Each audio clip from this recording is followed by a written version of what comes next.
Every year, the United States generates approximately 230 million tons of trash, according to Annenberg 2016. This puts an incredible strain on the country's waste facilities, with many states adopting a not in my backyard viewpoint towards landfills. Our trash and what we do with it is quickly becoming a major crisis. With an increase in modern consumerism and even with everyday recycling, landfills are nearing capacity. This means that without intervention, it is likely that pollution and trash will become more and more of an everyday occurrence. Landfills will be forced to open near heavily populated areas, causing bad smells and eyesores. I am speaking to you today to bring awareness to the rising issue of landfill capacity in the United States.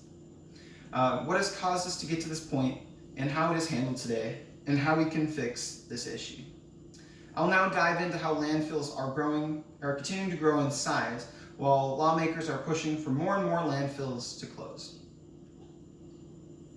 To begin, Americans are messy. Each year, Americans produce millions of tons of waste. It is said that if we took all of that trash produced by Americans in 1 year and made it into a giant pyramid, the base of that pyramid alone would be 4.5 miles by 4.5 miles, and it would be 10 times greater than the Great Pyramids of Giza. Of that waste, more than half of that goes to landfills. In 2015, the total amount of waste produced was 262.4 million tons. This is an increase of more than 3.5 million tons from 2014, according to the National Overview 2018. Each year, the amount of waste the average American household produces increases, and landfills are struggling to meet the demand. According to the Global Citizen, landfills are on track to run out of room within the next 18 years. This is even more true with foreign countries like China taking steps to ban the import of low-grade plastics and materials that would make it difficult to recycle. This is inevitably leading to an influx of trash into our own waste management system, according to McCarthy in 2018. As of today, the busiest parts of the country have it worse, with big states such as New York shipping their trash off to other states around them. This practice is not all uncommon either, and it's not free.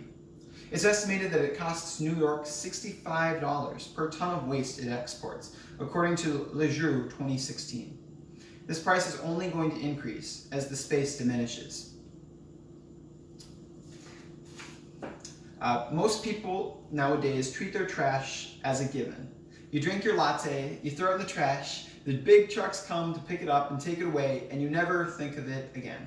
And why would you? Nobody wants trash to be anywhere near them once it's done. This has led many cities to a new problem. People do not want landfills. They are ugly and they are smelly, and with each landfill that is opened, the land value around them drops substantially. Nobody wants waste to be in their backyard. And lawmakers are finding it quite difficult to keep the current landfills they have open, let alone be able to open new ones. This has led to an increase in the cost of waste removal services. Now, I believe there is a solution to this problem. I believe we should mandate that waste facilities transport their waste to the most populated state in the country. Yes, I'm talking about New York. And I hope that they would load up the ships all full of trash and to be dumped off the coast of Nova Scotia. Now, at first this plan sounds a little crazy, but I promise you it is 100% feasible. You may ask, why Nova Scotia? In Nova Scotia, they have what can only be compared to as their equivalent of Earth Day, where it is encouraged for the residents of the country to go out and clean up their shorelines, such as this propaganda video here.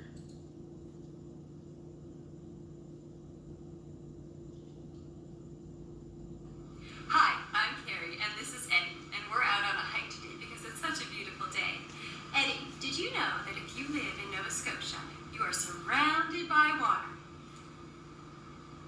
No, not right at my feet. Relax, cat. There's plenty of land, too. But in Nova Scotia, there's over 6,000 lakes. Yeah, an ocean shoreline as far as the eye can see. So, if we drop garbage on the ground, where is it likely to go? Where's the wind likely to take it? In the garbage can. No, that would be like a hole in one for the wind.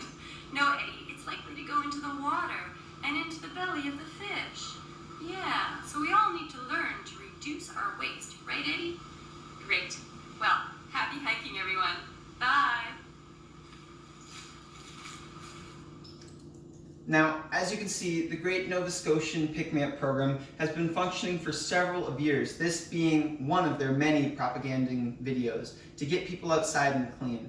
And while you would think that the increase of the volume of trash that they would receive would make it slightly more difficult to clean, it is without a doubt that the people of Nova Scotia would not let the trash fall on their shores for too long. And even in the event that they chose not to pick it up, it's not really a concern that I'm going to address today. Now, the first problem with this whole plan is transporting trash to the East Coast. If the government were to mandate that trash needs to be sent to the coast, they could put it on the earnest of the private sector to transport the trash. It would stimulate the economy of the transportation field from planes to trucks and even using the existing train lines. Following this plan would help stimulate the economy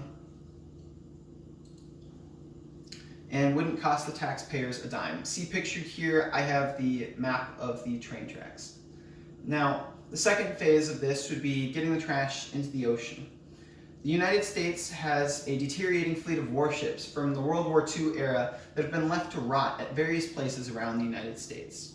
If we were to repurpose these boats from the mothball fleet, we could use them to help transport the trash to the final resting place off the shore. Although it is important to note that we would need to dump the trash at least 14 miles from the shore at all times to remain in international waters to avoid breaking international law.